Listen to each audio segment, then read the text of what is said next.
Guys, good afternoon. This is Mami Ria Palmarogas on my YouTube screen on my YouTube channel on your YouTube screen. So welcome back to my channel, guys.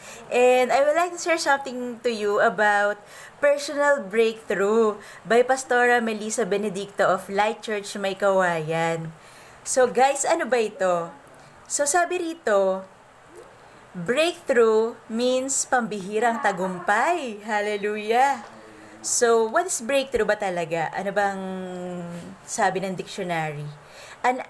This is an act or instance of removing or surpassing an obstruction or restriction, or any significant or sudden advance, development, achievement, or increase, as in scientific knowledge or diplomacy, that removes a barrier to progress.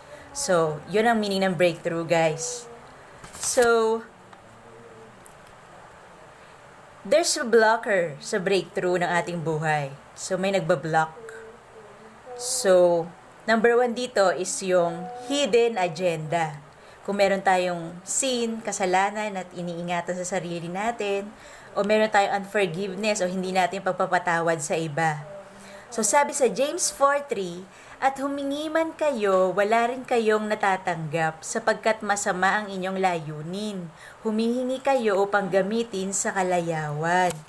So, that's number 1. So, sabi rin sa Psalm 66 verse 18, kung sa kasalanan ako'y magtutuloy, di ako diringgin nitong Panginoon. So, your breakthrough can be predicted by what you are willing to surrender. So, mangyayari lang ang kalooban ni Lord kung willing kang isurrender ang will mo. Ang total surrender, it is God's requirement before we have our breakthrough in life. So, number 1, meron tayong hidden agenda. Number 2, we have doubt o alinlangan. Sabi kasi sa Bible, James 1 verse 6-8, subalit ang humihingi dapat manalig at huwag mag-alinlangan sapagkat nag-aalinlangan ay parang alon sa dagat na itinataboy ng hangin kahit saan. Huwag umasang tatanggap ng anuman mula sa Panginoon ang taong pabago-bago ang isip at hindi alam kung ano ang talagang ibig. Teka guys, naiiyak ako. Personal akong pinagdadaanan ngayon, guys.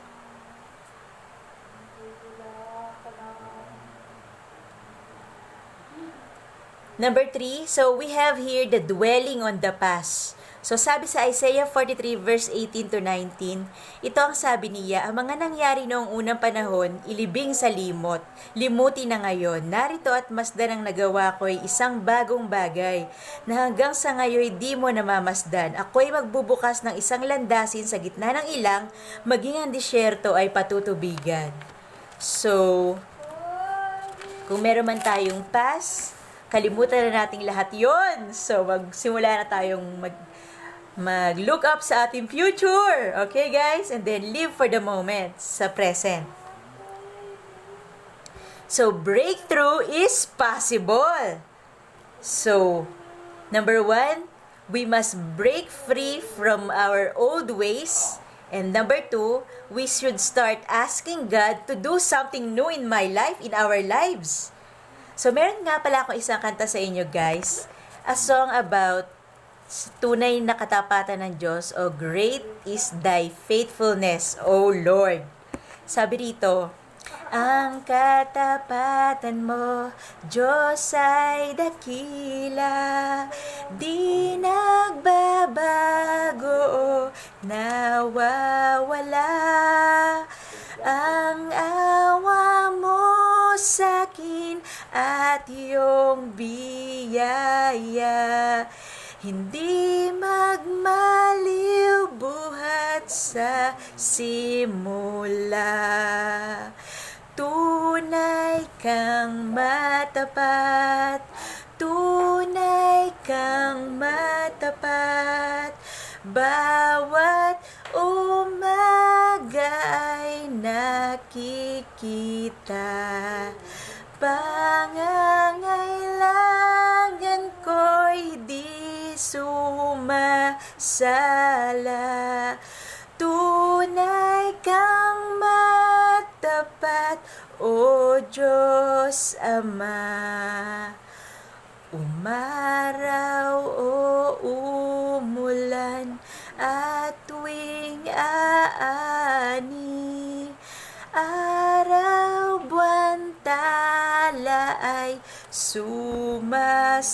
saksi.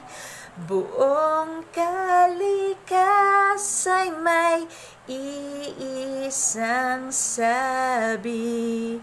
Katapatan mo ay pinupuri. Pagpapatawad at kapayapaan, ang iyong presensya ay kaaliwan. Kalakasan ngayon, bukas pag-asang sumasakin sa iyong katapatan. Tunay kang matapat, tunay kang matapat. Bawat umaga ay nakikita. Pangangailangan ko'y di sumasala. Tunay kang matapat, O Diyos Ama. So that's it, guys. That's my song for you. Great is thy faithfulness. O tunay kang matapat, Panginoong Diyos. Hindi nagmamaliw ang katapatan ng Diyos simula una nung pinanganak tayo hanggang ngayon at maging hanggang wakas, hanggang sa katapusan ng daigdig. Sabi nga ng Panginoong Jesus, huwag kayo mag-alala mga anak ko, makakasama niyo ko hanggang sa wakas ng mundong ito. Hallelujah! Hallelujah! So guys, paano? This is all for now.